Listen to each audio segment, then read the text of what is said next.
Countdown begins with good news for Aiken County. It's been added to the federal aid assistance list. 2 weeks ago, the southeast was hit with a tropical storm that left areas underwater, bridges closed, and roads ruined.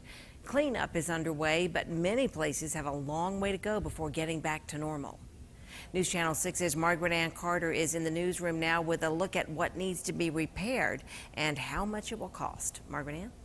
Jenny, last week FEMA representatives traveled throughout the county with officials to see which areas had the most damage. The northeast corner of the county around Wagner and Mineta was hit the hardest, and it's those areas that will need the most funding. I sat down with County Administrator Clay Killian, who told me he found out today Aiken would get federal funding. Compared to other parts of South Carolina, Aiken County fared pretty well during the tropical storm. But for areas of the county that were hit, the damage was devastating.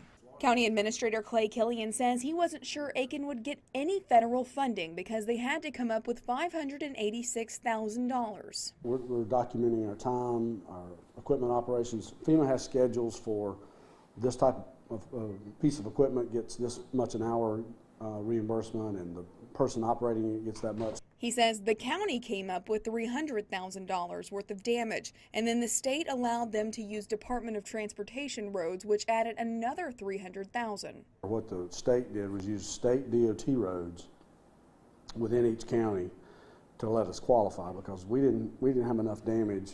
That's the double-edged sword. You know, we're glad we didn't have enough damage to qualify on our own, but doing it this way will allow us to recover some of our costs. 75% of $300,000 is expected to be reimbursed, which Killian says would be a huge relief. The fact that we can get some of that money back, we obviously didn't budget for this kind of stuff. That's why you have the emergency funds to deal with it. So we've been able to get our crews out there working, and we've gotten 2 contractors actually working on the more difficult roads to work on. One of the hardest roads to fix will be Cumbie Trail, which was completely washed out. He says contractors will begin working on that road this weekend and should be done in 2 weeks. So hopefully we'll be back to normal here pretty soon.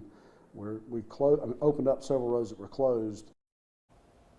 Calhoun, Dillon, and Greenwood counties were also added to receive federal aid. Also, Charleston and Lexington counties are now eligible for all categories of the FEMA Public Assistance Program. Before, they only qualified for 2 categories. Back to you, Jenny.